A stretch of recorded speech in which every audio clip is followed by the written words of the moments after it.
ይህ የአማራ ድምጽ ራዲዮ ነው። የአማራ ድምጽ ራዲዮ ዘወትር ሰኞ፣ ረቡዕና ቅዳሜ በኢትዮጵያ ሰዓት አቆጣጠር ከምሽቱ 2 ሰዓት እስከ ምሽቱ 3 ሰዓት በ19 ሜትር ባንድ ወይም በ15360 ኪሎ ሄርትዝ የሚያስተላልፈውን ፕሮግራም አሁን ጀመረ።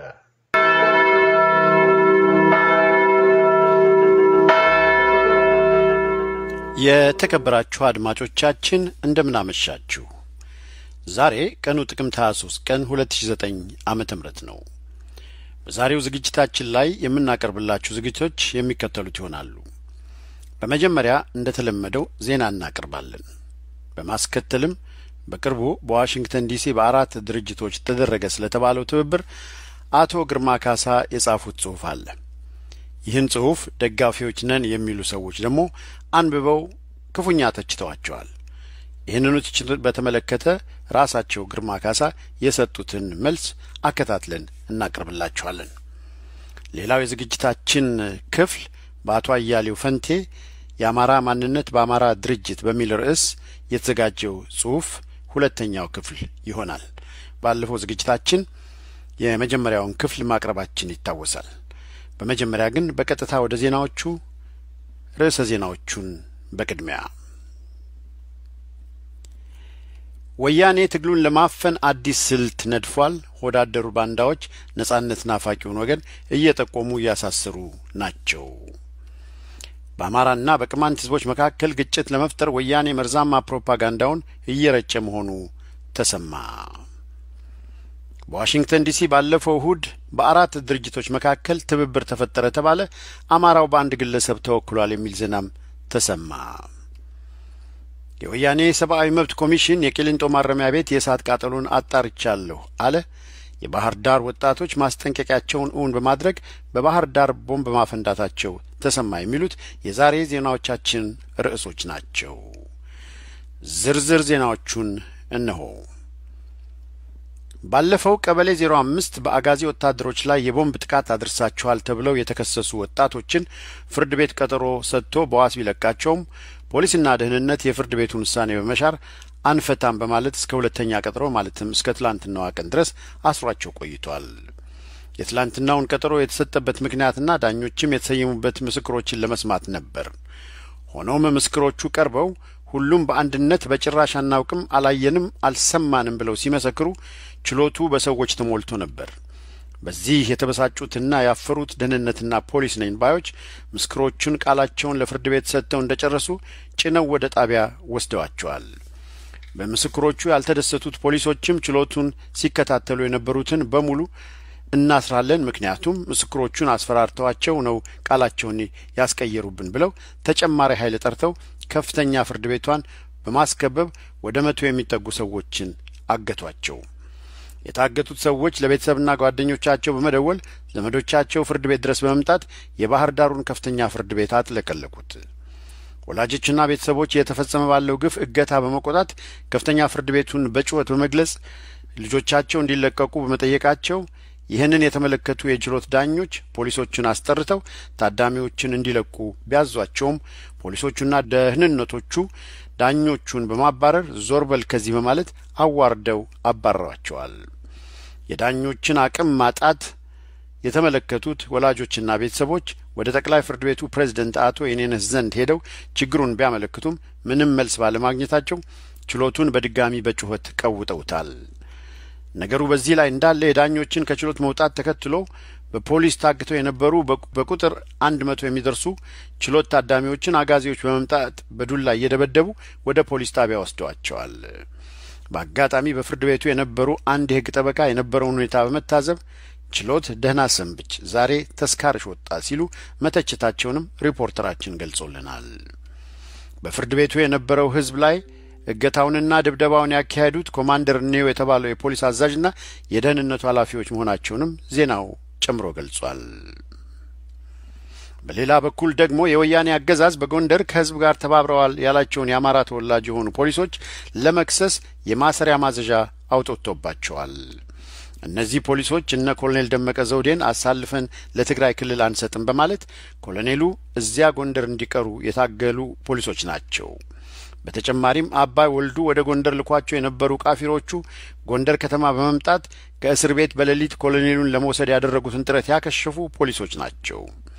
እንደሚታወቀው ሁሉ ባለፉት የዜና ዝግጅቶቻችን ላይ የባህር ዳር ወጣቶች በአንዳንድ ቦታዎችና ግለሰቦች ላይ እርምጃዎች እንደሚወስዱ ማስጠንቀቂያ ማስተላለፋችን ዘግበን ማስጠንቀቂያዎቻቸውን ማቅረባችን ይታወሳል። እነዚህ ወጣቶች በትላንትናው ዕለት ምሽት ቀበሌ 03 በመባል የሚታወቀው የባለስልጣኖች መኖሪያ አካባቢና በከተማዋ ማዘጋጃ ቤት ብሎም ኪራይ ቤቶች አስተዳደር ጽሕፈት ቤት ላይ በተመሳሳይ ሰዓት እርምጃ ወስደዋል ተብሏል። በእነዚህ ከላይ በጠቀስኳቸው ስፍራዎች ላይ የቦምብ ፍንዳታዎቹ ማድረሳቸውም ተሰምቷል። ይህ በዚህ እንዳለ ታዲያ እዚያው ጎጃም በጭስ አባይ ገንጂ በሚባሉት ቀበሌዎች ማለትም በይጎማ፣ ማጂ፣ ቤተ ማርያም፣ የግንድ ወጀር፣ ጢስ አባይ፣ የምሽት ዳሰራ በሚባሉ ቀበሌዎች የሚገኙ አርሶ አደሮች ከወያኔ ወታደሮች ጋር በትጥቅ እየተፋለሙ እንደነበር ታውቋል።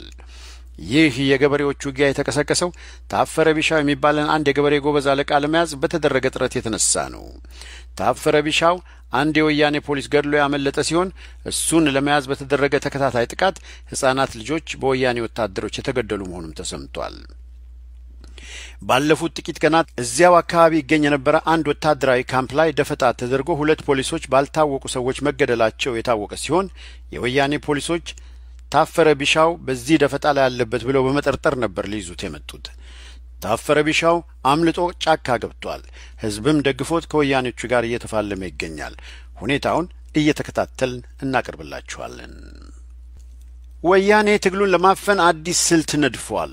ለሆድ ያደሩ ባንዳዎች ነጻነት ናፋቂውን ወገን እየጠቆሙ እያሳሰሩ ነው። በዚህ ሰሞን ብቻ ከአንድ ሰፈር ውስጥ ከ21 በላይ ወጣቶች ታስረዋል። ለጊዜው ስማቸው እጃችን የገባው 6 ሲሆኑ የሌሎቹን እያጣራን ነው። ብዙዎቹ ወጣቶች ደግሞ ዱር ቤቴ ብለን ወያኔን እየተፋለሙ ያሉ የአካባቢው በቀል ኃይሎችን እየተቀላቀሉ ናቸው። በተቋሚ ባንዳዎች የተበሳጨው የመተማ ህዝብ ያጸፋ እርምጃ በመውሰድ ላይ ነው። መሳፍንት የተባለው አንዱ ባንዳ በጥይት ተመትቶ ከፍተኛ የመቁሰል አደጋ ላይ ቢሆንም ሐኪም ቤት ገብቷል። ሌላው በስም የተለየው ባንዳ ሰው ደመላሽ ሲሆን መምህርነቱን ትቶ እየጠቆመ የሚያሳስረውና መሰል ግብረአበሮቹ ላይ ህዝብ እርምጃ ለመውሰድ የመጨረሻውን ማስጠንቀቂያ ሰጥቷቸዋል። በገልዲ በጎንደር ከተማ በደባርቅና በብዙ የጎንደር ቦታዎች ላይ ወያኔ አመጽ አስተባባሪዎች እያለ ብዙ ሰዎችን እያሰረ ለመሆኑ ከየቦታዎቹ ሪፖርት እየደረሰን ነው። ይሁንና ህዝቡ ለትግልና ለለውጥ ያለው ተነሳሽነት ይበልጥልህና ቁጭት ጨምረለት እንጂ ፍንክች አላለም። በዚህ የተሰላቸው የጸጥታ ኃይልና ወታደር በቡድንና በተናጠል በየዕለቱ በመውደቅ ላይ ያለውን የወያኔ አገዛዝ ጥሎ እየጠፋ መሆኑም ተሰምቷል። በአማራና በቅማንት ህዝቦች መካከል ግጭት ለመፍጠር ወያኔ መርዛማ ፕሮፓጋንዳውን እየረጨ መሆኑ ተሰምቷል። በአማራ ክልል የተነሳውን ህዝባዊ ተቃውሞ ተከትሎ ችግር ውስጥ የገባው የወያኔ አገዛዝ በአማራውና በቅማንት ህዝቦች መካከል ግጭት በመፍጠር በመሃል ሰርጎ ገብቶ አማራውን ለማፋጀት የሚያስችለውን እቅድ ነድፎ እየተንቀሳቀሰ መሆኑ ጉዳዩን በቅርበት የተከታተሉ የዓይን እማኞች እየገለጹ ናቸው። የወያኔ ካድሬዎች ኮሎኔል ደመቀ የአማራን ጦር እየመራ የቅማንትን ህዝብ ሊያስጨርስ የነበረ ሰው ነው በማለት ለቅማንቶች ቅስቀሳ በማድረግ ሐሰተኛ መርዝ በመርጨት አርሶ አደሩን እያታለሉ እንደሚገኙ ከቦታ የመጡና የሰሙ ተናግረዋል። እማኞቹ እንዳሉት ተመሳሳይ ስራዎችንም በጎንደር ዙሪያ ባሉ የቅማንት ህብረተሰብ በብዛት ባሉባቸው ቀበሌዎች እንዲሁም በቆላማ ስፍራዎች ጭምር አርሶ አደሩ ላይ ብቻ በማተኮር ቅስቀሳቸውን አጧጥፈውታል። የህዝብ አንድነት እንቅልፍ የሚነሳው ወያኔ የሚረጨውን ክፉና ከፋፋይ አደገኛ መርዝ ለማክሸፍ እያንዳንዱ የአካባቢው ተወላጅ የበኩሉን ሚና መጫወት አለበት ሲሉ ነዋሪዎች ይናገራሉ። የተከበራችሁ አድማጮቻችን ይህ ዜና የሚተላለፍላችሁ ከአማራ ድምጽ ራዲዮ ነው። በዋሽንግተን ዲሲ ባለፈው እሁድ በአራት ድርጅቶች መካከል ትብብር ተፈጠረ ተባለ። አማራው በአንድ ግለሰብ ተወክሏል የሚል ዜናም ተናፍሷል። በዋሽንግተን አካባቢ አጋፋሪዎች ተሰናዳ የተባለው ይህ ትብብር አራት ድርጅቶችን ወደ ህብረት አምጥቷል ተብሏል። አንዳንዶቹ ድርጅቶች ከዚህ በፊት መኖራቸው እንኳን የማይታወቁ ሲሆን በቅርቡ በኢትዮጵያ ተቀስቅሶ አሁንም እየቀጠለ ያለው ህዝባዊ ተቃውሞ ሆነ ተጋድሎ ላይ ተባበሩ የተባሉት ድርጅቶች ቅንጣት ታክል አሻራ የሌላቸው መሆናቸው ደግሞ ብዙዎችን አስገርሟል። ትብብራቸው ለምንና ወዴት የሚል ጥያቄም አስነስቷል።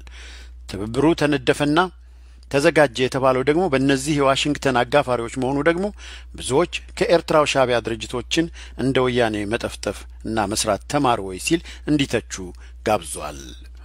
ትብብሩ ከዚህ በፊት ተደረጉ ከተባሉት ትብብሮች አንጻር ሲታይ ሊፈይድ የሚችለው ጉዳይ ምን እንደሆነ ገና አልታወቀም። ምንም እንኳን ጠመንጃ አንስቻለሁ ያለው ድርጅት ያለውን ወታደራዊ አቅም በኢትዮጵያ በተለይ አሁን አመቺው በሁኔታዎች ተፈጥረው ባለበት ሁኔታ ማሳየት ባይችልም ከነዚህ ጠመንጃ ካላነሱና መርፌ እንኳን ከሌላቸው ድርጅቶች ጋር ያደረገው ትብብር የት ሊያደርሰው እንደሚችል ወይም የት ድረስ እንደሚዘልቅ የታወቀ ነገር የለም። አንዳንድ ታዛቢዎች እንደሚሉት ከሆነ እንዳለፉት ትብብሮች ሁሉ የአንድ ሰሞን ወሬ ከመሆን የዘለለ ፋይዳ አይኖረውም። በተለይ ደግሞ አማራው በዚህ ትብብር ላይ በግለሰብ ተወክሏል ተብሎ መታወጁ ብዙዎችን አስገርሟል። በትብብሩ ላይ አማራን ወክለዋል የተባሉት ግለሰብ ለዜና ክፍላችን በደረሰው መረጃ መሰረት ከዚህ በፊት በአንድ የአማራ ድርጅት ውስጥ ተሳታፊ በመሆን የአማራውን ወጣት አደራጃለሁ በማለት ጥረት ሲያደርጉ የነበሩ ግለሰብ እንደነበሩ ታውቋል።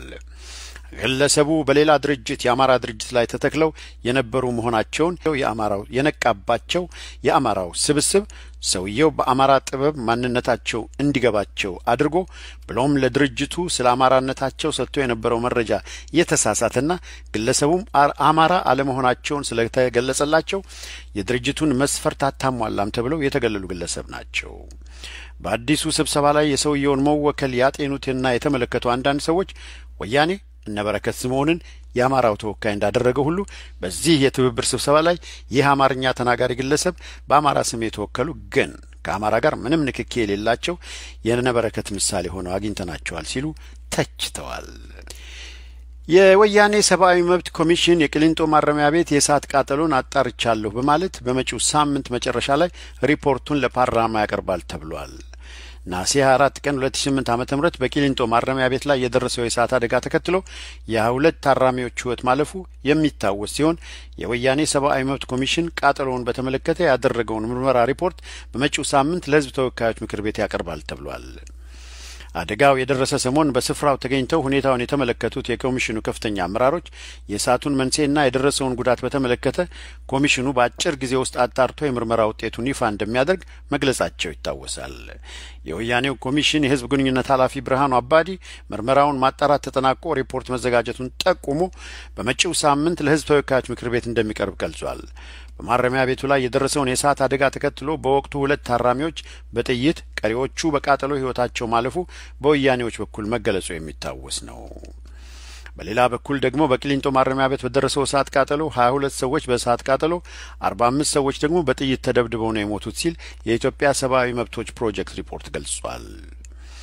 የወያኔ ፌዴራሉ መንግስት ከሚያስተዳድራቸው ቃሊቲ ዝዋይና ሸዋሮቢት ማረሚያ ቤቶች በተጨማሪ ጉዳያቸው በፍርድ ቤት እየታየ የሚገኙ እስረኞችን የያዘው የቂሊንጦ ጊዜ ቀጠሮ ማረሚያ ቤት አስተዳደር በርካታ ተጠርጣሪ እስረኞች የሚገኙበት እስር ቤት መሆኑ ይታወቃል። በዚህ እስር ቤት 3000 ገደማ እስረኞች የሚገኙ ሲሆን ከነዚህም ውስጥ ግማሽ ያህሉ በሽብር የተከሰሱ ሲሆን ሌሎቹ ደግሞ የፖለቲካ እስረኞች ናቸው ብሏል የኢትዮጵያ ሰብአዊ መብቶች ፕሮጀክት ሪፖርት።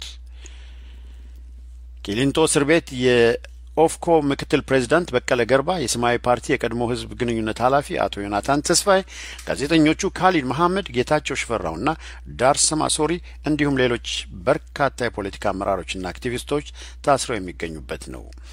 ይህ እስር ቤት በያዝነው አዲስ ዓመት ዋዜማ ነሐሴ 2008 ላይ የእሳት ቃጠሎ ደርሶበት እንደነበር ይታወሳል። በዚህ ቃጠሎ የተነሳ በወቅቱ የተጎዱ ሰዎች ማንነትና መጠን በታሰበው ፍጥነት ቶሎ ሳይገለጽ ቢቆይም የኋላ ኋላ ወያኔ በቃጠሎ ወቅት በእሳት ተቃጥለውና ለማምለጥ ሲሞክሩ ተገደሉ በሚል 23 ሰዎች መሞታቸውን ገልጾ ነበር። የኢትዮጵያ ሰብአዊ መብቶች ፕሮጀክት ባደረገው ማጣራት ግን በወቅቱ ከተፈጠረው እሳት ቃጠሎ ጋር በተያያዘ በአጠቃላይ 67 ሰዎች ሕይወታቸውን አጥተዋል። ከነዚህ ሟቾች ውስጥ በቃጠሎ የሞቱት 22 ሰዎች ሲሆኑ ቀሪዎቹ 45 ሰዎች ሊያሞልጡ መክረዋል በሚል በመንግስት ታጣቂዎች የማረሚያ ቤቱ ጠባቂዎች የተገደሉ ናቸው ሲል በኢትዮጵያ ሰብአዊ መብቶች የቀረበው ፕሮጀክት አመላክቷል። ከዚህም አልፎ ወያኔ በቅሊንጦ ለደረሰው አደጋ እስረኞችን ተጠያቂ በማድረግ ክስ ሊመሰርት መሆኑ ታውቋል። ወያኔ በቁጥር የበዙ እስረኞችን በተጠርጣሪነት ይዞ ምርመራ በማድረግ ላይ እንደሆነ ምስክሮችንም እያዘጋጀ እንዳለ የታወቀ ሲሆን ተጠርጣሪዎቹ በቅሊንጦ ለደረሰው አደጋና ይህንንም ተከትሎ ለጠፋው የሰው ሕይወትና ንብረት ተጠያቂ ናችሁ ሊባሉ እንደሚችሉ መረጃዎች ያመለክታሉ። የወያኔ ትግሬዎች መንግስት ይህን እያደረገ የሚገኘው የደረሰው ቃጠሎ መንስኤና ቃጠሎውን ተከትሎ የደረሰው ጉዳት በገለልተኛ አካል ተጣርቶ ባልተገለጸበት ሁኔታ ነው። ይህ ሆኖ ሳለ ሂውማን ራይትስ ዎች የአስቸኳይ ጊዜ አዋጁን ለማስፈጸም የወጡት ብዙዎች መመሪያዎችና አዋጆች ከዓለም አቀፉ የጄኔቫ ኮንቬንሽን ሕግ ጋር የሚጣረሱና በኢትዮጵያ ያለውን የሰብአዊ መብት አያያዝ ወደ ባሰ ቀውስ የሚያስገቡ ናቸው ማለት እንዲሰረዙ ጠይቋል። ትላንት ባወጣው መግለጫው በመጨረሻም ወያኔ እንደለመደው አሻንጉሊት ሚኒስትሮችን በትላንትናው ዕለት ሾመ። አብዛኞቹ የወያኔ ተሿሚዎች ያው እዚያው በወያኔ ጓዳ ሲንደፋደፉ የነበሩ ግለሰቦች ሲሆኑ በዚህ ሹመት ላይ ካለፈው ካቢኔት ውስጥ ያልተካተቱት የውጭ ጉዳይ ሚኒስቴር የነበረው ቴዎድሮስ አድሃኖምና የኮሙኒኬሽን ሚኒስቴር የነበረው ጌታቸው ረዳ ናቸው። የደህንነት ሚኒስቴሩ ስምም በዚህ ካቢኔት ላይ አልተጠቀሰም።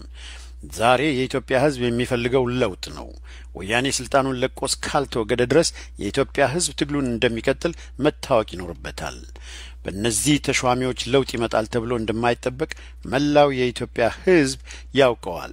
ይህን በማድረግ ወያኔዎች ራሳቸውን ከማታለል በዘለለ ማንንም እንደማያሳምኑ ሊገነዘቡ ይገባቸዋል። በሌላ በኩልም የአቶ አባይ ፀሐዬ የቀድሞ ሚስት የነበረችው ወይዘሮ ፈትለወርቅ ማንጆሪኖ ገብረ እግዚአብሔር በጠቅላይ ሚኒስቴር ጽሕፈት ቤት የዲሞክራሲ ስርዓት ግንባታ ማስተባበሪያ ማዕከል የከተማ ዘርፍ አስተባባሪ ሆና ተሾማለች። ወይዘሮ ፈትለወርቅ የአዲስ አበባው የካሳንቺሱ መንግስት ዋና አካል ናት። አሁን በተሰጣት ስልጣን መሰረት መላውን አዲስ አበባ ቁም ስቅሉን ታሳየዋለች ተብሎም ተገምቷል። የሚሉት የዛሬ ዜናዎቻችን ነበሩ። ዜናዎችን ከማጠቃለላችን በፊት ርዕሰ ዜናዎቹን በድጋሚ ወያኔ ትግሉን ለማፈን አዲስ ስልፍ ነድፏል። ለሆዱ ያደሩ ባንዳዎች ነጻነት ናፋቂውን ወገን እየጠቆሙና እያሳሰሩ ነው። በአማራና በቅማንት ህዝቦች መካከል ግጭት ለመፍጠር ወያኔ መርዛማ ፕሮፓጋንዳውን እየረጨ መሆኑ ተሰምቷል።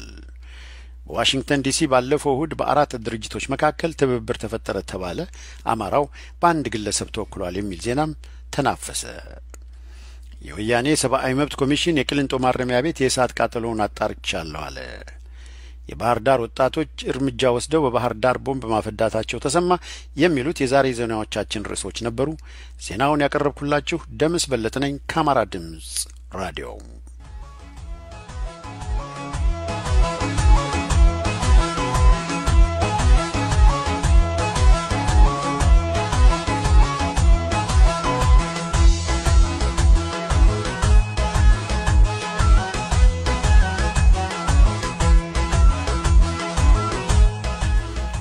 ባለፈው እሁድ በዋሽንግተን ዲሲ አራት ድርጅቶች ጥምረት ቢጤ ነገር መስርተው ነበር።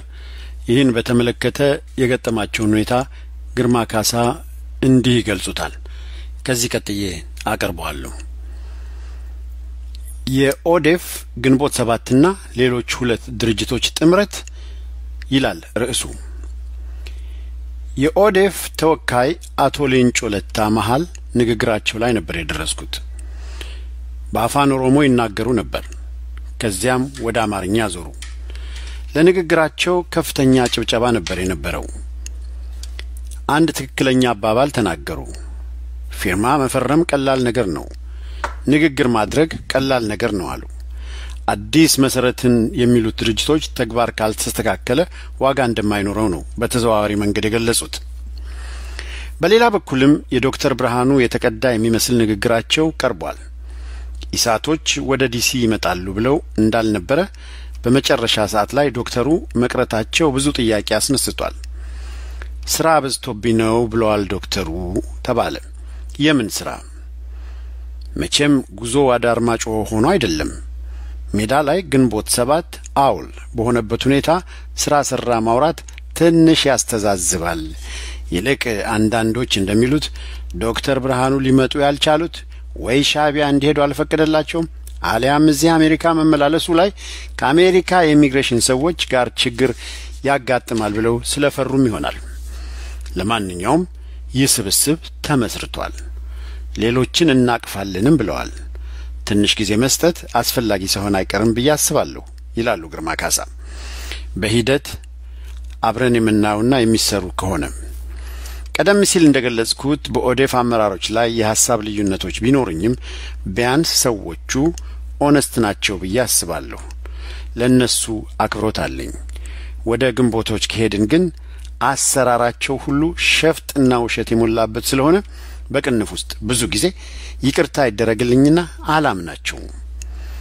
የአፋር ሕዝብ ፓርቲ ተወካይ ዶክተር ኮንቴ ሙሳ የሶሻል ካፒታል የሆኑት አሳታፊነትና መተማመን የሚያስችል መሰረታዊ ስራ መስራት እንደሚገባና የመሸዋወድ ፖለቲካ መብቃት አለበት ሲሉ ገልጸዋል።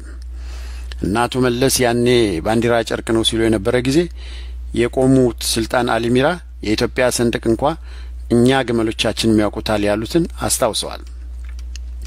አቶ በቀለ ባዩ የሲዳማ ሕዝብ ዲሞክራሲያዊ ንቅናቄን ወክለው ሰፊ ንግግር ያደረጉ ሲሆን ለዚህ ሀገራዊ ንቅናቄ መመስረት ታላቅ ሚና ተጫውተዋል ያሏቸውን ሻለቃ ዳዊት ወልደ ጊዮርጊስና ዶክተር ጌታቸው በጋሻውን ስም ጠርተው አመስግነዋል። ዶክተር ጌታቸው በጋሻው የሺካጎ ወዳጄ ነው። በርግጥ ለሀገሩና ለወገኑ ለኢትዮጵያ ብዙ የደከመ ነው። እኔም በዚህ አጋጣሚ ስብሰባው አሁን ባለው መልኩ ጥቂቶችን ብቻ ማካተቱ ቢያሳዝነኝ ለድካሙና ለልፋቱ ምስጋናዬን ማቅረብ እወዳለሁ። ሻለቃ ዳዊትም እንደዚሁ በጣም የተከበሩና በሳል ኢትዮጵያዊ ናቸው። ለዶክተር ጌታቸው በጋሻው ለሻለቃ ዳዊት እንዲሁም ለኦዴፎች አክብሮት ስላለኝ ለጊዜው ለዚህ አዲስ ትምረት እድል ለመስጠት በርግጥም የተጨበጠ መልካም ስራ ለመስራት ከተዘጋጁም ከወሬ ያለፈ ኢትዮጵያን ሁሉ የማሰባሰብ ስራ ማለቴ ነው ድጋፌን የቻልኩትን ሁሉ ለመስጠት ዝግጁ ነኝ። ይህ በውጭ ሀገር የሚደረጉ የተለያዩ እንቅስቃሴዎች በርግጥም ፍሬ የሚያፈሩና ወደ ተጨባጭ ስራ የሚወስዱ ከሆነ የራሳቸው ተጠቃሚ አስተዋጽኦ ሊኖራቸው እንደሚችል ቢታወቅም ትግሉ ያለው አገር ቤት መሆኑ ግን መረሳት የለበትም። እነዚህ በዲሲ ተስማማን ያሉ ቡድኖች እንኳን ኢትዮጵያ ውስጥ ያለውን ህብረተሰብ ሊወክሉ ቀርቶ በውጭ ያሉትን 100ኛውንም አይወክሉም። ትግሉ ያለው አገር ቤት ነው። በውጭ ያሉ ቡድኖች አገር ቤት የሚደረጉ ዘርፈ ብዙ ትግሎችን መደገፍ እንጂ መምራት አይችሉም ሲሉ አስተያየታቸውን ይደመድማሉ ግርማ ካሳ በመጀመሪያው ክፍል።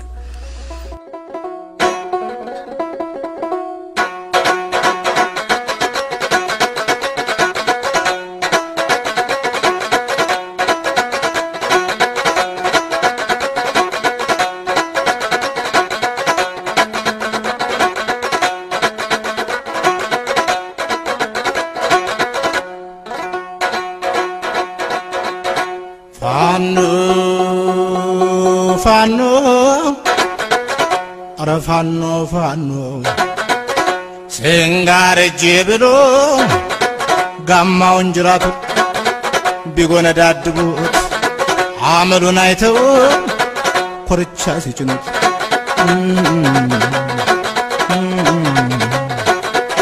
ፋኖ ደስ ይለኛል ሲታጠቅ ማለዳ የሚያበላ መስሎ የሚሸኝ እንግዳ ፋኖ አለች ፍንን ያረጋትና ፋኖ አለች ፍንን ያረጋትና ግን እንዳልብሱኝ መጣ ማለቱ አቀረና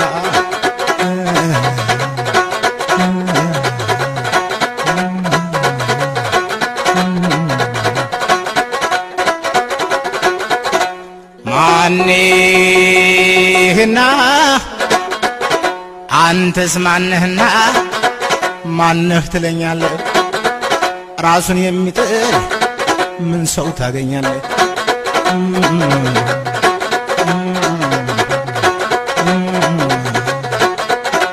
ወዘት በልቤ እንደ ጀበና አልወጣልህም የጦር አፈና መራሽ ተኳሽ እኛ ስናውቀው ዝናር በቅፌን ማንደባለቀው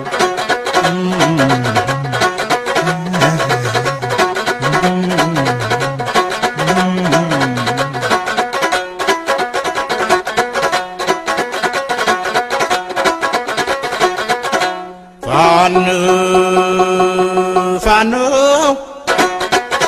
የወደቀ አጎዛ መስሎ የሚተኩሰው የወደቀ አጎዛ መስሎ የሚተኩሰው አባ ኮስትር በሌ አይሰው አይሰው ያበላይ ዘለቀ አይሰው አይሰው አባ ኮስትር በሌ አንተ በላይ ዘለቀ አረ እንደምን አርገህ ተኩሳል ይሆን አረ እንደምን አርገህ አለ መሃል ይሆን አለቅናለ ጣሊያን በሬዲዮን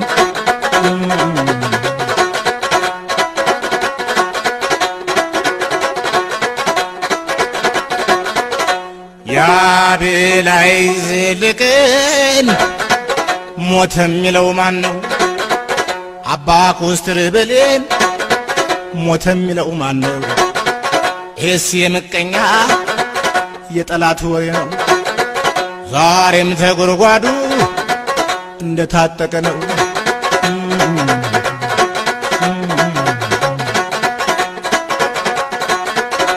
ፋኖ ፋኖ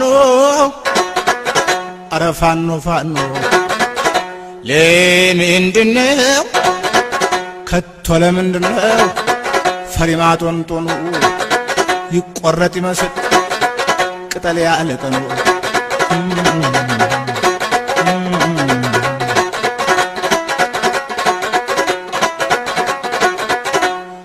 አንቱም ልለው አንተ ልለው አንቺም ልለው አስቸገረኛ ሰው አስጨነቀኛ ሰው ነገር እንደቁና የሚያመላልሰው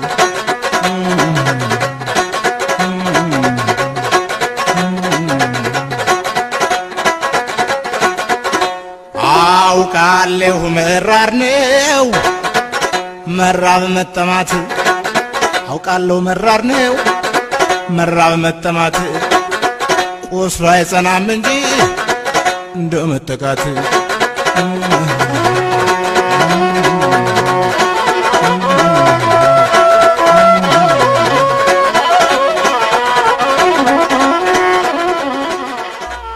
የተከበራችሁ አድማጮቻችን ቀደም ብዬ ያነበብኩላችሁ ግርማ ካሳ ባለፈው እሁድ በዲሲ ተደርጎ በነበረው የአራቱ ድርጅቶች ስብስብ ላይ የሰጡትን ትችት ነበር። ይህን ትችት በመስጠታቸው የቀረቡ በደጋፊዎች ነን በሚሉ ሰዎች የቀረቡ ብዙ ትችቶች ደርሰውባቸው ነበር። ለነዚሁ ትችቶች መልስ ሰጥተዋል። ግርማ ካሳ ለቀረቡ ጥያቄዎችና ትችቶች መልስ ይሉና በቅንፍ ውስጥ ግንቦት 7ን በተመለከተ ይላሉ። ከዚህ ቀጥሎ እንግዲህ ይህን ጽሁፋቸውን አቀርብላችኋለሁ። ወደ ግንቦቶች ከሄድን ግን አሰራራቸው ሁሉ ሸፍጥና ውሸት የሞላበት ስለሆነ ብዙ ጊዜ ይቅርታ ይደረግልኝና አላምናቸውም። ባልኩት ላይ ብዙ ወገኖች ቅር የተሰኙ ይመስላል። ለምንድን ነው ሌላውን የማታከብረው? አንተ ምን ሰራህና ሌላውን የምትተቸው? የመሰሉ ጥያቄዎች ተነስተዋል። አጫጭር ምላሾች እንድሰጥ ይፈቀድልኝ ይላሉ ግርማ። አንደኛ፣ አንድን ድርጅትና የድርጅቱን አካሄድ መቃወም ወይንም ያንን ድርጅት ቻሌንጅ ማድረግ የድርጅቱን መሪዎችም ሆነ አባላቱን አለማክበር አይደለም። ዲሞክራሲ ይባላል። የየፖለቲካ ድርጅት መሪዎች በተናገሩ ቁጥር መስማትና የተናገሩትን ማስተጋባት ብቻ ከሆነ ስራችን ኢሳቶች እንደሚያደርጉት ማለት ነው በደርግ ጊዜ ከነበረውና አሁን በወያኔ ካለው በምን ይለያል? ሁለተኛ፣ እኔ አንድ ተራ በአሜሪካን ሀገር የምኖር ጠማሪ ነኝ። ይህን እሰራለሁ ብዬ ቃል የገባሁትም ሆነ የደነፋሁት ነገር የለኝም። የማደርጋቸው ነገሮች ይኖራሉ፣ ግን ያለብኝን ማድረግ እንጂ እንዲህ አደረኩ እንዲህ ላደርግ ነው እያልኩ አላወራም፣ አልመጻደቅም። ራሴን ለማስተዋወቅም የምፈልግ አይደለሁም። ለዚህ ነው ብዙ ጊዜ ምን እንደምመስል እንኳን ሰዎች የማያውቁት። ሶስተኛ፣ በግንቦት 7 ላይ አመኔታ የለኝም ስል እንዲህ በባዶ የተጨበጠ መረጃ ሳይኖርኝ አይደለም። ዶክተር ብርሃኑ ነጋ እና ሌሎች ከማደንቃቸው ወገኖች መካከል በቀዳሚነት የሚቀመጡ ነበሩ። ግን ነገሮች ተቀየሩ። ምክንያቶችን ልዘርዝር። 1 ከ9 ዓመታት በፊት ዶክተር ብርሃኑ ቅንጅትን ወክለው ቺካጎ መጥተው ነበር። ትልቅ ስብሰባ ተደርጎም ነበር። በወቅቱ የስብሰባው ሞዴሬተር ነበርኩኝ። ጎን ለጎን ቆመን በዚያ ስብሰባ ዶክተሩ ስለ ቅንጅት ሲያወሩ ህዝቡ ተመስጦ ነበር የሚያዳምጣቸው የነበረው። በውስጣቸው ግን ደብል ፐርሰናሊቲ ይኖራቸው ነበር እዚያ ቦታ ቆመው የተናገሩት ወይንም የነበሩት። ከእስር ቤት ሲወጡ ወደ ትጥቅ ትግል እንደሚሄዱ ያውቁ ነበር። ያ ሆኖ በቺካጎ በቅንጭት ስብሰባ ላይ መገኘት አልነበረባቸውም። አንድ ቦታ አንድ መልክ፣ ሌላ ቦታ ሌላ መልክ መያዝ በግሌ አይመቸኝም። በኋላ ግንቦት ሰባትን ሲመሰርቱ ዶክተር ብርሃኑ ውስጡን ስራቸውን እየሰሩ ሲያታልሉን እንደነበር ገባኝ። የሸፍጥ ፖለቲክ። 2 ግንቦት ሰባት ከ9 ዓመት በፊት ሲመሰረት በ6 ወራት ውስጥ ወያኔ ያልቀለታል ሲለን እንደነበር የሚታወቅ ነው። 6 ወሩ አልፎ 1-2 ዓመት ይቆጠር ጀመር። ተቀባይነታቸው ወደቀ።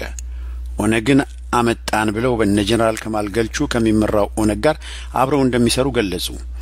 የነጻነት ባቡር መጣ ብለው በዲያስፖራ ባሉ ከተሞች እየዞሩ ይህን ምስኪን ህዝብ ገንዘቡን ሞለጩት። አገር ነጻ ስትወጣ ይመለስላችኋል በሚል ነው መሰለኝ 500 ላዋጣ የአገር ፍቅር ሰርቲፊኬት ማደል ጀመሩ። ጥቂት ወራት አለፉ።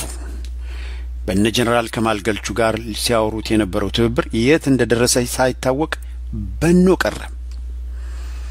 3 በግንቦት ሰባት ስም መንቀሳቀስ አስቸጋሪ ሲሆንባቸው እናደርጋለን ያሉትን ምንም ባለማድረጋቸው ጥያቄ ሲበሳባቸው ከአንድ የአፋር ድርጅትና አንድ ሌላ ሰምተነው ከማናውቀው ድርጅት ጋር ጥምረት የሚሉ ህብረት ፈጠሩ። ግንቦት ሰባት መባሉ ቀረና ጥምረቱ ነበር የሚባለው። ያ ብዙ ሲወራለት የነበረው ጥምረት የት ሄደ? እነርሱ ናቸው የሚያውቁት። እርሱም በኖ ቀረ። 4 ህዝቡን ለብዙ አመታት ተስፋ ሰጥተው በፕሮፓጋንዳ ካሰከሩት በኋላ መጨረሻው ላይ ፊታቸው ወደ አስመራ ዞሩ። ዶክተር ብርሃኑም በጦር ሜዳ ሊዋጉ ነው በሚል ከዶክተር እስከ ፕሮፌሰር ከምትለው መጠሪያቸው ጋር አርበኛ የሚል ተጨመረበት። ዶክተር፣ ፕሮፌሰር፣ አርበኛ ብርሃኑ ነጋ መባል ጀመሩ። በዚያ የአገር አድን ንቅናቄ የሚል ድርጅት ተቋቋመ። ግንቦት ሰባት፣ አርበኞች ግንባር፣ ደምሂት፣ የአማራ ኃይል እና አንድ የአፋር ድርጅትን ያካተተ ይህ የአገር አድን ንቅናቄ በኢሳት እጅግ በጣም ከፍተኛ ሽፋን ተሰጥቶት በቃ ኢትዮጵያ በቅርብ ጊዜ ውስጥ የምትድን ነበር ብዙዎች የመሰላቸው። ጉሮ ሸባይም ሲባል ነበር። ያ የአገር አድን ንቅናቄ የት ነው ያለው? ኢሳቶች ስለዚያ ንቅናቄ እስከሚሰለቸኝ ድረስ እንዳላወሩ አሁን ያለበት ሁኔታ ለምን አይነግሩንም? ያን ንቅናቄ የት እንዳለ አይታወቅም፣ በኗል ማለት ነው ካሉ በኋላ ግርማ ካሳ ጽሑፋቸውን በመቀጠል 5ኛ ይላሉ። 5ኛ ግንቦት ሰባት ከአርበኞች ግንባር ጋር ውህደት መስርቶ እንደነበር ይታወቃል። ሆኖም ግን የአርበኞች ግንባር ከግንቦት ሰባት ጋር እንደተለየ መግለጫዎች አውጥቶም አንብበናል። እነ ዶክተር ብርሃኑ ግን አሁንም አርበኞች የሚል ስም እየተጠቀሙ ነው። 6ኛ ዶክተር ብርሃኑ ነጋ ቢያንስ ለ3 ዓመታት የአዲስ ዓመት ንግግሮች አድርገዋል። ስሜትን የሚቀሰቅስ የወያኔ አገዛዝ የመረረው ሰው መስማት የሚፈልገው በሁሉም የነጻነት ጊዜ እንደነበረ ወይንም በሁሉም የነጻነት ጊዜ እንደቀረበ ድርጅታቸው ግንቦት ሰባት ዝግጅቱን እንደጨረሰ ነበር የነገሩን። ወደ ኤርትራም ሲሄዱ የትጥቅ ትግሉ ወሳኝ ደረጃ ላይ በመድረሱ እና መሄድ ስላስፈልጋቸው በሚል ነው ሄዱት። ከዚህ በኋላ ወሬ አያስፈልግም ተግባር ነው ብለው ነበር ወደ ኮምፒሽታቶ ሲያመሩ። በዚያ መሃል በአገር ቤት ህዝቡ ራሱ በራሱ አነሳሽነት በኦሮሞ ተቃውሞና አማራ ተጋድሎ ስር ከፍተኛ እንቅስቃሴ ጀመረ። በዚህ ሁሉ ወቅት ብዙዎች ግንቦት ሰባት የታለ? እረ ግንቦት ሰባቶች እየጠበቅናችሁ ነው፣ ድረሱልን የሚል መልእክት ማቅረብ ጀመሩ። ግንቦት ሰባቶች ግን የውሃ ሽታ ሆነው ቀሩ። ኦሮሞዎች ሲንቀሳቀሱ ዶክተሩ አይናቸውን በጨዋታው እኛ ህዝቡ መካከል ነን አሉ። በአማራው ክልል ደግሞ ከጎናችን ነን፣ በሎጂስቲክ እየረዳን ነው አሉን። የለየለት ቅጥፈት።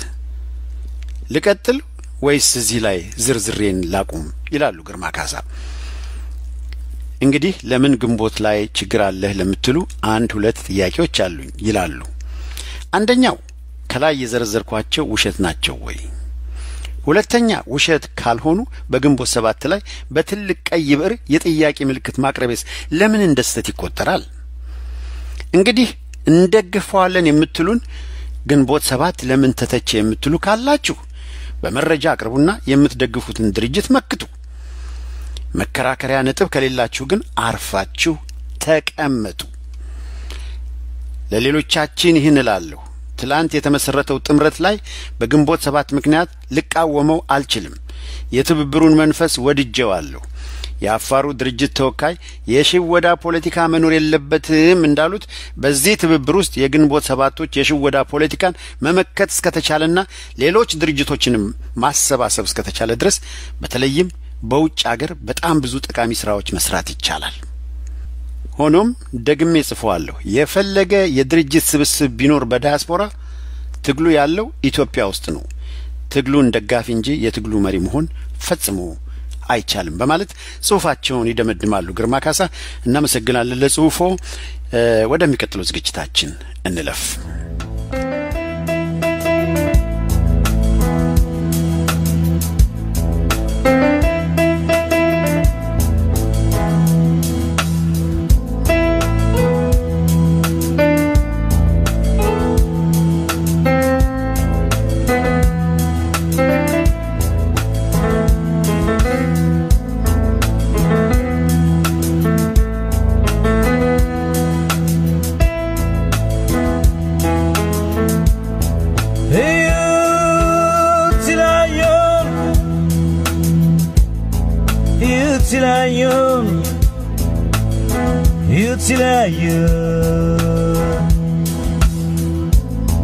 ኢትዮጵያ የሚባል ሀገር የለም ሲሉ እኛም ዝም ብለን እንለያያለን። ከተነጋገርን ወህኒ እንወርዳለን።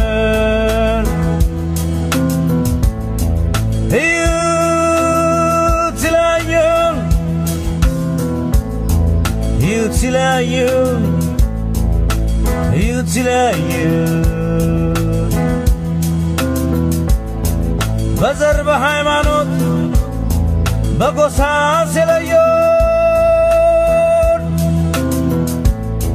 እኛም ተቀብለን እንለያያለን። ከተነጋገርን ወህኒ እንወርዳለን። እኛማ እንኳን የመናገር የመኖር መብት የለን። እኛማ አይተን እንዳላየ ዞር እንላለን። እኛማ ሰምተን እንዳልሰማ ምናሉ እንላለን። እኛማ ወህኒ ቤታችን አርገን እንቆጥራለን።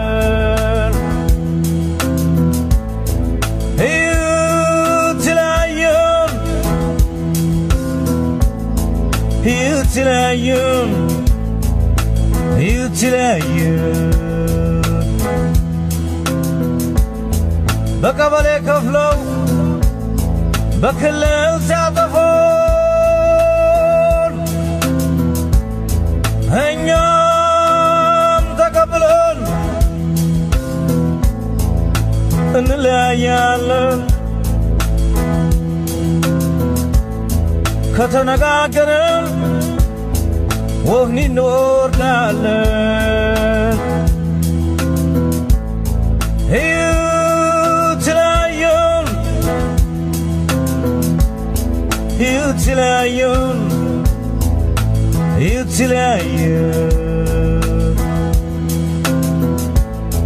የመናገር መብትን ሰጠነህ እያሉ ይህ ተግባራዊ እንዲሆን ካንጋፋዎቹ ማለትም ከቆየነው የሚጠበቀው እንደስከዛሬው እንምራክ ሳይሆን ትግልን ያቀጣጠለው ወጣት የትግል ባለቤትነቱን ስለያዘ ትግሉን እየመራ ግብ እንዲያደርሰው ከጎኑ በመቆም ማበረታታትና አስፈላጊውን ምክርና እርዳታ ማቅረብ ነው።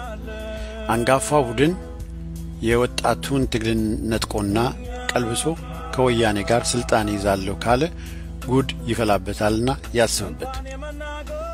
ይህን በማለት ነበር ክፍል 1 ጽሑፋቸውን አያሌው ፈንቴ የአማራ ምንነት በአማራ ድርጅት የሚለውን ክፍል 1 ባለፈው ዝግጅታችን የጨረስ ነው።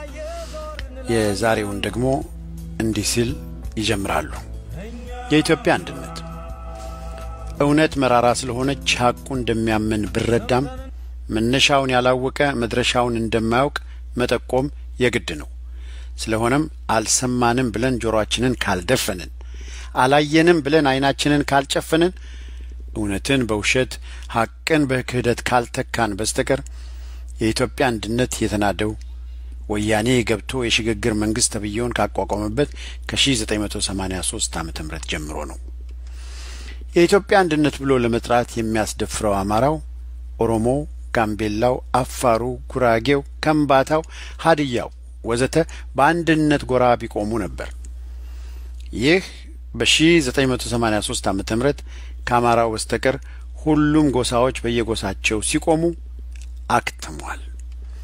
ወያኔ አማራን የማጥፋት አገር የማፍረስና ሰርቆ የመውሰድ የቤት ስራውን ባለፉት 25 ዓመታት ሲያገባድድ አማራው ብቻውን ከተወሰኑ የየጎሳዎቹ ሰዎች ጋር በሰላማዊ መንገድ የኢትዮጵያ አንድነት እያለ መቀጠሉ ባንድ እጅ እንደማጨብጨብ ነው። ለማንኛውም ከፊሎቹ ወገኖች ተጨባጩን ሁኔታ ግንዛቤ ውስጥ በማስገባት ጥረት የሚያደርጉት የተናደው የኢትዮጵያ አንድነት ከጊዜና ከሁኔታ ጋር እንደገና ይመጣል በሚል ተስፋ ነው።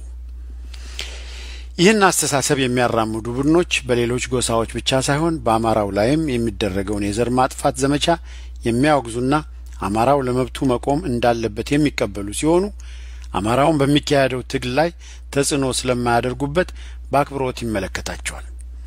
ከፊሎቹ ደግሞ የኢትዮጵያ ሕዝብ በጎሳ ተከፋፍሎ ምስቅልቅል ሁኔታ ተፈጥሮ እያንዳንዱ ጎሳ የየግሉን ክልልና ባንዲራ ተብየውን ታቅፎ የምጡኝ ባለበት ወቅት ከአፍ ያለፈ አንድነት እንደሌለ ተጨባጭ ሁኔታ ቁልጭ አድርጎ ቢያሳያቸውምና ቢገነዘቡ ቀፎው የቀረ አንድነት ዋሻ ውስጥ ገብተው በኢትዮጵያ አንድነት ስም ሽምጥ ሲጋልቡ ይስተዋላሉ። እነኚህ ከአማራ አብራክ የተፈጠሩ ቡድኖች ከአማራው ውጪ ያሉ ጎሳዎችን እያቀማጠሉ አማራውን ለገንዘብ ምንጭነት፣ ለአጃቢነትና ለስልጣን መቆናጠጫነት ስለሚፈልጉት አማራው ለአማራነት ማንነቱ እንዳይታገል የተለያዩ አሻጥሮችና ተንኮሎች እየሸረቡ 25 ዓመታት የተጠቃበትን መንገድ ተከትሎ እንዲያልቅ እየታገሉት ይገኛሉ። በንቃተ ህሊና ጉድለት ምክንያት ትላንት መያህድን አስበልተናል።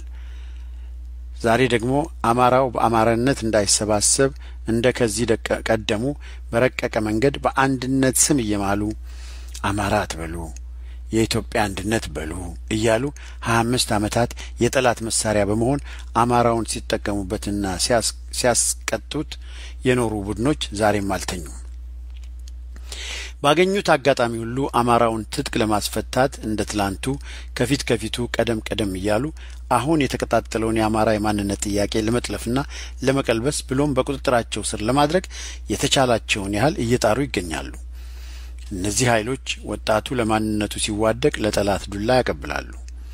እነኚህ በከፊልም ቢሆን ለአማራው ዘር መጥፋት ከተጠያቂነት የማያመልጡ ትውልድ አማራ ቡድኖች ዛሬ በዱል በገደል እንዲሁም በየእስር ቤቱ ፍዳውን የሚያዩ አማራ ጊዜ መስተዋት ነውና ጊዜና ሁኔታው ሲመቻች ከተጠያቂነት አያመልጡ። አማራነት በመወለድ ብቻ ሳይሆን ለአማራው ከገንዘብ ጀምሮ እስከ ህይወት መስዋዕትነት ለመክፈል በቁርጠኝነት መቆምንና መስራትንም ይጠይቃል ካሉ በኋላ አያሌው ፈንቴ በመቀጠልም ወጣቱ ለማንነቱ ሲዋደቅ እየረዳነው ነው ወይስ ለጠላቱ ላይ ያቀበልን ሲሉ ይጠይቃሉ። በአፄ ኃይለ ሥላሴም ሆነ በደርግ ጊዜያት በሰባዎቹና በሰማኒያዎቹ በነበሩት ትግሎች ብዙሃኑ በቅንነት ጥሩ ነገር ለማምጣት ጥሯል። ነገር ግን ሁላችንም ማለት ይቻላል ብዙ ሙከራዎች ብናደርግም ፈተናውን ያለፍነው የወደቅን ስለሆነ ቆም ብለን ራሳችንን እንድንመረምር ጋብዛለሁ። ዛሬ መስዋዕትነት እየከፈለ የሚታገለው የአማራ የኦሮሞ ወዘተ ወጣት ከወያኔም በፊት ሆነ ከወያኔም ዘመን የጥፋት ድርሻ ያለውን እንዲሁም ለዳግመኛ ጥፋት በቪዥን ኢትዮጵያ ኢትዮጵያዊነት የለም የሚለውን የሰባዎቹን የሰማኒያዎቹን ትውልድ እንዲመራው አይፈልግም። ወጣቱ ምሩን ወክሉን ሳይል እንመራሃለን እንወክልሃለን ባንለው ይመርጣል። አሁን የሚካሄደውን ትግል እንምራ ካል እንደገና ውድቀት ስለሚሆን የሚመረጠው ጣልቃ ሳንገባበት አሁን ወጣቱ የሚያደርገውን እየተከተል ወጣቱ ምክር ለጋሽ ፈልጋለሁ ካለ ምክር መስጠት፣ መስሎ የሚታየን ሐሳብ መሰንዘር፣ ለትግላችን ይጠቅማል የሚሉትን ይቀበሉታል፣ ካልጠቀማቸው አይቀበሉትም። ስለዚህ ወጣቱ ለማንነቱ ሲዋደቅ በተገኘው አጋጣሚ ሁሉ እንርዳው፣ ከጎኑም መቆማችንን በተግባር እናሳይ። ትልቅ መልእክት ወገናችንን ለመታደግ ኢትዮጵያም ሆነ ውጭ ሀገር በአማራ ድርጅት ለተቋቋማችሁ ወገኖች ለአንድ ዓላማ በቆማችሁ ድርጅቶች መካከል የድርጅት ፍቅር አይሎ እኛ አይደለንም እነሱ ናቸው ወዘተ የመባባል የእርስ በርስ መጎሻሸምና የመጠፋፋት አሉባልታ በሰባዎቹና በሰማኒያዎቹ እንደሆነው እንዳይመጣና የወገናችንን ትግል እንዳናስበላው መጠንቀቅ ያሻል። ይህንን ማድረግ ከተሳናችሁ ዛሬ የሚደግፋችሁ ህዝብ ድጋፉን ያነሳል። ድርጅቶቹም ያለ ጥርጥር ከጊዜ ጋር ወዳቂዎች ይሆናሉ። ይህ ደግሞ በኢህአፓና በመኢሶን ቀጥሎም በቅንጅት ታይቷል። በዚህ መካከል የሚጎዳው በወያኔ ጦር የታወጀበት ወገናችን እንደሆነ መገንዘብ ያስፈልጋል። ከኋላ ወየው ጠንቀቅ ብለህ ቆየው እንደሚባለው ይህ ከሁሉም በላይ ቀዳሚና ወሳኙን ቦታ ስለሚይዝ እንደ ቀላል ነገር አንብቦ የሚታለፍ ሳይሆን ለዚህ ቁም ነገር ትልቅ ቦታ ሰጣችሁ በተግባር እንድትተረጉሙት አደራችን የጠበቀ ነው ካሉ በኋላ እያለው ፈንቴ በውጭ ሀገር የምንገኝ አማሮች የሥራ ድርሻችን ምንድነው ሲሉ ይጠይቃሉ። አሁን የኛ ዋናው ተግባር መሆን የሚገባው የተለያዩ የድጋፍ የእርዳታ መንገዶችን መጠቀም ነው። እነኚህም መንገዶች ይሉና አንደኛ ከአማራ ብቻ የተወለዱ ሳይሆን ግማሽ ጎናቸው አማራ የሆነ እንዲሁም አማራው ለህልውናው የሚያደርገውን ትግል የተቀበሉ ኢትዮጵያውያን ድር ቢያብር አንበሳ ያስር እንደሚባለው እንዲሰባሰቡ እንዲቀራረቡና አብረው እንዲመክሩ መደጋገፍ አስፈላጊ ነው። ሁለት በአገር ቤት የሚገኙ አማራ ስብስቦች በህቡ አንድ አመራር የሚሰጥ የፖለቲካ ድርጅት እዚያው መሬቱ ላይ መፍጠር የግድ ነው። ምክንያቱም ስራው የሚሰራው አገር ቤት እስከሆነ ድረስ በቅርብ ሆኖ ታግሎ የሚያታግልና ለውጤት የሚያበቃ ይሆናል ማለት ነው። የፖለቲካ ድርጅት ውጭ ሀገር አቋቁሞ እሰራለሁ ማለት አማራውን ለማንቃትና ለገንዘብ አሰባሰብ ይጠቅም ይሆናል እንጂ የአገር ቤቱን ትግል በሪሞት ኮንትሮል መምራት ፈጽሞ አይቻልም፣ ውጤታማም አይሆንም። 3 በውጭ ሀገር የሚገኙ አማራ ድርጅቶችም ይሆኑ ስብስቦች አንድ እንዲሆኑ መስራት፣ አንድ ከሆኑም እርዳታችንም አመርቂ ስለሚሆንና የትግሉም ጊዜ ስለሚያጥር ወደ አንድነቱ የመግፋት ድጋፍ አስፈላጊ ነው። 4 እንደስከዛሬው ጠላት እኛን መስሎ በመካከላችን ገብቶ ባሉባልታም ሆነ በተለያዩ መንገዶች እንዳይበትነን ተሰባስበን ያለፍንባቸውን ሁኔታዎች በዜናና ጥናት መልክ በመለዋወጥ ራስን ማንቃት፣ እርስ በርስ በቀላሉ መናበብ መቻል። 5 ሎቢ ማድረግ፣ ገንዘብ ማዋጣትና በአጠቃላይ ወጣቱ ከኛ የሚጠይቀውን ማሟላት ነው። እኛ ውጭ ሀገር የምንኖር ወገኖች በእውነት ትግሉ ለድል እንዲበቃ በሙሉ ልብና ፍላጎት እንነሳ ካልን በቀን ከምናወጣው ወጪ በ2 እና 3 እጅ ቀንሰን በመኖር የወገናችንን የሰቆቃ ጊዜ ማሳጠር እንችላለን። እስከዛሬ እንደታሰብኩት ግን የተጀመረው ትግል ወደፊት ገፍቶ ወያኔ እንዲወድቅ እንፈልጋለን እንመኛለን። እዚያው በቦታው ያሉ ወገኖቻችን ይወድቃሉ፣ ይደማሉ፣ ይሞታሉ። ያለኛ ድጋፍ እነርሱ ብቻቸውን ታግለው ነጻ እንዲያወጡን እንፈልጋለን። አንጋጠንም የምንጠብቀው ይህንኑ ነው። የኛ ድጋፍ የትግሉን ጊዜ እንደሚያሳጥረው የተረዳን አይመስልኝም። በትግል ላይ ላለው ወገናችን አጋር እንጂ ባላገራ አለመሆናችንንም በድጋፋችን ማስመስከር ይኖርብናል። እኛ በምንችለው ሁሉ ማለትም በገንዘብ በእውቀትም በጉልበትም ወዘተ ካልተረባረብን ሰቆቃውን እናረዝመዋለን፣ ድልም አይገኝም። ከተባበርን ግን እናሳጥረዋለን። እርዳታ አንድ ጊዜ ሰጥተን ድል እንጠብቃለን። ይህ የማይታሰብ ነው። እርዳታ አንድ ጊዜ 2 ጊዜ ቢበዛ 3 ጊዜ አሁን በስንት ማግሮምረምና ማቅማማት እንሰጣለን። ከዚያ ቀጣይነቱን እጠረጥራለሁ። እንዲህ መሆን የለበትም። እርዳታችን እስከ ድል መሆን ይገባዋል። እንንቃ እላለሁ። ከመንግስቱ ኃይለ ማርያም ዘመን ጀምሮ ቁጥር ስፍር የሌለው አማራ በብዛት ወደ ውጭ አገር ተሰዷል። ይህ ሁሉ አማራ ኢትዮጵያ ውስጥ የሚከተለውን ወገናችንን ቢረዳ ድሉ በተወሰነ ዓመታት በተጠናቀቀ ነበር። እስካሁንም ድረስ በብዛት የራሷ አሮባት የሰው ታማስላለች እንዲሉ የኢትዮጵያ አንድነት በልምምጥ ይመስል ሌሎችን እስከ መገንጠል የሚያቀነቅኑትን ጭምር እየተለማመጠና እያጎበደደ በአማራ አንድነት መቆም አቅቶት የብዙ ጥቂት ሆኖ ዘሩን እያስጨረሰ የሚገኘው አማራው ብቻ ነው። ጠላቶቻችን ከውጭ አገር ጀምሮ በአገርም ውስጥ ያለውን ከአማራውም ከኦሮሞውም ከሌሎችም ጎሳዎች ሆዳሞቹን ይዘው እያባበሉና በገንዘብ እየደለሉ በወገናችን ላይ ሲያዘምቱበት ልባችን ይደማል። የብዙ ጥቂት መሆናችን ሳያንሰን እንርዳ ብለን የተነሳነው የውዴታ ግዴታችንን በአግባቡ እየተወጣን ነው ወይ ብለን በቅንነት ራሳችንን እንጠይቅ። ወገኖቻችን በደም የሚከፍሉትን እንዴት እኛ በገንዘብና በአንዳንድ ስራዎች መድማት ይሳነን? ድል ያለ መረዳዳትና ያለ መደጋገፍ ፈጽሞ አይመጣም። ወገናችንን በሙሉ ልብ ደግፈን በቁርጠኝነት እንነሳ። እጃችንንም እንዘርጋ፣ አንሰስት። ይህ የሚያልፍ ቀን እንዳያስተዛዝበን ወገናችንን እንደግፍ፣ ለድልም እናብቃው። ዛሬ ነው ወገን ለወገኑ መቆም ያለበት፣ ነገ አይደለም። ልብ ያለው ልብ ይበል። ማሳሰቢያ፣ እንርዳ ብለን ከመነሳታችን በፊት የእያንዳንዱን ድርጅት ምንነት ጠንቅቆ ማወቅ አስፈላጊ ነው። አለበለዚያ በስሜት ብቻ ተመርተን የምናደርገው እርዳታ ወደማይፈለገው ካዝና የገባ እንደሆነ መናደድና እርም ማለትን ያስከትላል። ይህ ሲባል እጅን ሰብስብ ማለት አይደለም። ወሬና ዜና እንለዋወጥ እጅ ለመዘርጋት። በራሳችን ዝህላልነትና ስህተት እርም ማለት ደረጃ መድረስ ለቀጣዩ ትግላችን እንቅፋት ነውና እናጣራ፣ እንርዳ። ኢትዮጵያ ውስጥ የአማራ ድርጅት መኖሩ ጥቅሙ ከብዙ በጥቂቱ። አንደኛ፣ ለትግሉ ጥንካሬ በቅድሚያ የአማራ ዘር የተባለ ከጎንደርና ከጎጃም ባሻገር ከደቡብ ኢትዮጵያ ጀምሮ የወሎንና የሸዋን አማራ ጨምሮ በአማራ አንድነት ተሰባስቦ በአንድ አመራር እንዲታገል ያስተባብራል።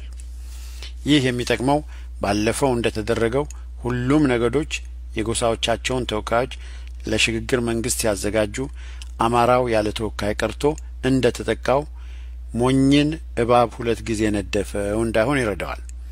ሁለተኛ፣ አማራው ዛሬ ራሱ በህይወት እየከፈለ የሚያገኛቸውንና የሚያስመዘግባቸውን ድሎች በራሱ ለአማራው ፍላጎት በተቋቋመው በአማራው ድርጅት እንዲጠበቅለት ያሻል። የአማራ ድርጅት ከሌላው ግን እንደከዚህ ቀደሙ ባለቤት የሌለው ቤት ይሆንና በኢትዮጵያ አንድነት ሽፋን በሚያደቡ የስልጣን ጥመኞች የመቀማትና የመኮላሸት ዕጣ ፈንታ ይገጥመዋል ማለት ነው። አማራው ድሎችንና በጎ ነገሮችን እያስመዘገበ በጓዳ በር ብቅ ለሚሉ በላተኞች አሳልፎ ሲሰጥ እንደኖረው ሳይሆን የሚያስመዘግባቸውን ድሎች ለራሱ ለአማራው መጠናከሪያ መሆን ይኖርባቸዋል። ከሞኝ ደጃፍ መፎር ይቆረጣል እንዳይሆን ያሻል። ሶስተኛ፣ ከሌሎች ጎሳዎችም ጋር አብሮ ለመዋየትም ለመቀራረብም ሆነ አብሮ ለመስራት ብሎም ወያኔ ከገባበት ወቅት አንስቶ የጠፋውን ነገር ግን በአፍ የምንደግመውን የኢትዮጵያ አንድነትም ለማምጣት ከእንግዲህ በሚወክለው የአማራ ድርጅት አማካይነት እንጂ በሞግዚትነት አይሆንም ማለት ነው። ማጠቃለያ፣ አንድ፣ ዛሬ ትግሬዎች በአማራ ዘር ላይ በአዋጅ የተደገፈ ዘግናኝ የዘር ማጥፋት ዘመቻ በሚያካሂዱበት ወቅት አማራው በመኖርና ባለመኖር መካከል የሚገኝ ህዝብ ሆኗል። ይህ በመንግስት ተብየው ጦርነት የታወጀበት ህዝብ እንኳን ለኢትዮጵያ አንድነትና ለአገራዊ ሉዓላዊነት ሊቆም ቀርቶ ለራሱም ህልውና መቆም አዳግቶታል። ከእንግዲህ ወዲህ ከሁሉ በፊት ቅድሚያ ሰጥቶ መታገል ያለበት ራሱን ከመጥፋት ለማዳንና ህልውናውን ለማረጋገጥ የራሴ በሚለው በአማራ ድርጅት መሪነት በአማራነትና ለአማራ ማንነት መሆን ይገባዋል። የአማራው ድርጅት አማራን ከዳር እስከ ዳር አስታጥቆ ዘረኛውን የትግሬ ወራሪ ኃይል አሽቀንጥሮ መጣል ከተግባሮቹ ዋነኛውን ቦታ ይይዛል። ይህንን ቅድሚያ ሰጥቶ ሳይሰራ ወደ ሌላ አራመዳለሁ ብሎ ካሰበ እንደገና መጥፊያውን አመቻቸ ማለት ነው። ቀጥሎም መብቱንና ማንነቱን ከሚያስከበርም ባሻገር ከሌሎች ገሻዎች ጋር የጀመረውን ህዝባዊ ትብብር ወደፊት እንዲገፋበት ያሻል ብሎ እስከ ኢትዮጵያ አንድነት ለመዝለቅ ይጥራል። ሁለተኛ አማራው የአማራ ማንነቱን ለማስከበር ሲደራጅ ቁጥራቸው የማይናቅ ወገኖች ኢትዮጵያና ኢትዮጵያዊነቱ ነው የሚያዋጣው ይላሉ። ይህ አባባል ሙሉ በሙሉ ስህተት ነው። ምክንያቱም ሸዌ ከሸዋ፣ ጎንደሬ ከጎንደር፣ ወሎዬ ከወሎ፣ ጎጃሜ ከጎጃም ወዘተ ክፍለ ሀገራት የተፈጠሩና የመነጩ አማሮች መጠሪያ ሲሆን የነዚህ ሁሉ የወል ስም አማራና አማራነት ነው። ወያኔ በተናጠል በሸዌነት፣ በጎንደሬነት፣ በወሎዬነትና በጎጃሜነት ከሚታገለን በወል መጠሪያችን በአማራነት ተሰባስበን ብንገጨው ጠቀሜታው ለኛው ነው። አማራነት ከየጎጦቻችን ማለትም ከሸዌነት፣ ከጎንደሬነት፣ ከጎጃሜነት፣ ከወሎዬነት ወዘተ በላይ መሆኑን ከተረዳን ኢትዮጵያዊነትም ከአማራነት በላይ መሆኑን መቀበል አያዳግትም። ይህ ለሁሉም ግልጽ ይመስለናል። ይህንን መከራከሪያ የሚያቀርቡትን ወገኖች በሁለት መንገድ እከፍላቸዋለሁ። አንደኛው ወገን ቅንነትና የዋህነት ያልተለየው ግን ፍላጎቱና ምኞቱ አሸንፎት የሀገራችንን ተጨባጭ ሁኔታ ለማገናዘብ አቅም ስላነሰው በአማራነትና በኢትዮጵያዊነት መካከል ያለውንም ልዩነትና አንድነት በቅጡ ለመረዳት አላስቻለውም። ሌላኛው ወገን ደግሞ የፈጠረውን የኢትዮጵያ አንድነት ተብየውን ድርጅት ለማንቀሳቀስ በአሁኑ ጊዜ ከአማራው ውጪ በአባልነትና በአጃቢነት ብዙም ደጋፊ ስለማያገኝ አማራውን በአማራ ማንነት እንዳይቆም አማራ ካልክ ኢትዮጵያዊነትህ ክደሃል በማለት በማስፈራሪያነት ይጠቀማል። ማስፈራሪያው ከእውነት የራቀ ማደናገሪያ ነው። ኢትዮጵያ ለብዙ ዘመናት አለች። ከግራኝም ሆነ ከኦሮሞ ወረራዎች በፊትም በኋላም አለች። ኤርትራም ሳትገነጠል ኢትዮጵያ አለች። ኤርትራም ተገንጥላ ኢትዮጵያ አለች። ኢትዮጵያ ስትሰፋም ስትጠብም እዚህ ደርሳለች። እውነቱ ይሆነ ሳለ ፍየል ወዲህ ቅዝምዝም ወዲያ የሆነ ክርክር ምንም ፋይዳ አይኖረውም። ያው እንደለመዱት አማራ እንዳይደራጅና እንዳይመክት በተናጠል እንዲመታና እንዲጠፋ ካልሆነ በስተቀር ከሽግግር መንግስት ተብዮ ጀምሮ ሁሉም ጎሳዎች በዘራቸው ተደራጅተውና ተሰባስበው የጎሳዎች መንግስት አቋቁሞ ሲገፉበት አማራው የኢትዮጵያ አንድነት ብቻውን ያመጣል ይመስል 25 ዓመታት ተጉዞበት የአማራን ማንነት ያጣበት እንዲሁም ሲገደልበት ሲመታበት መሬቱንና ሚስቱን ከልጆቹ ጭምር ሲያስረክብበት የኖረ መንገድ ስለሆነ ለሶስተኛ ጊዜ ወደ ውድቀት እንዳንወስድ እንጠንቀቅ። ይህን ያጣውን የአማራ ማንነቱን ለማስመለስ ደፋ ቀና በሚልበት ባሁን ወቅት በሙሉ ልብ እንዳይታገል በአማራነትና በኢትዮጵያ አንድነት መካከል ለማማለልና እንደገና እንዲመታ መጣር እንዳይሆን የኢትዮጵያ አንድነት የምትሉ አማሮች አማራው በአማራነት መደራጀቱን አትቃወሙ። እንደገና ራሳችሁን መርምሩ። እናንተም ለዚህ እንዲጠፋ ለተፈረደበት ዘር ኃላፊነት አለባችሁ። ግራም ነፈሰ ቀኝም ነፈሰ አማራው ትግሉን አሁን እደረሰበት ደረጃ አድርሶታል። ትግሉ ይቀጥላል። መውደቅ መነሳት ያለ ነው። ይህንንም ግንዛቤ ውስጥ ማስገባት የግድ ይላል።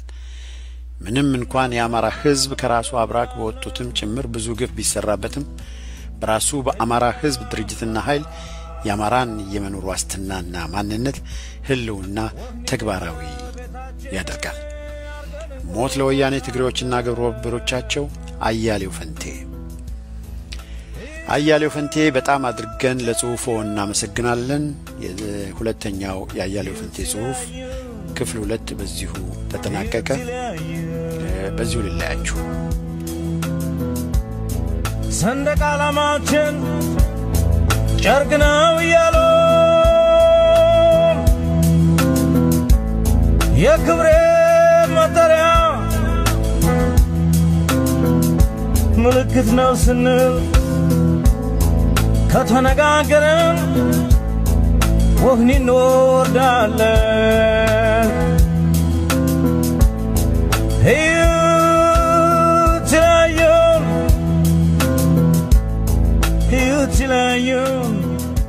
እስካሁን ያዳመጣችሁት የአማራ ድምጽ ራዲዮ ፕሮግራምን ነበር። ለማስታወስ ያህል የአማራ ድምጽ ራዲዮ ዘወትር ሰኞ፣ ረቡዕና ቅዳሜ በኢትዮጵያ ሰዓት አቆጣጠር ከምሽቱ 2 ሰዓት እስከ ምሽቱ 3 ሰዓት በ19 ሜትር ባንድ ወይም በ15360 ኪሎ ሄርዝ ፕሮግራሙን እንደሚያስተላልፍ እየገለጽን ለዛሬው በዚሁ እንሰናበታለን።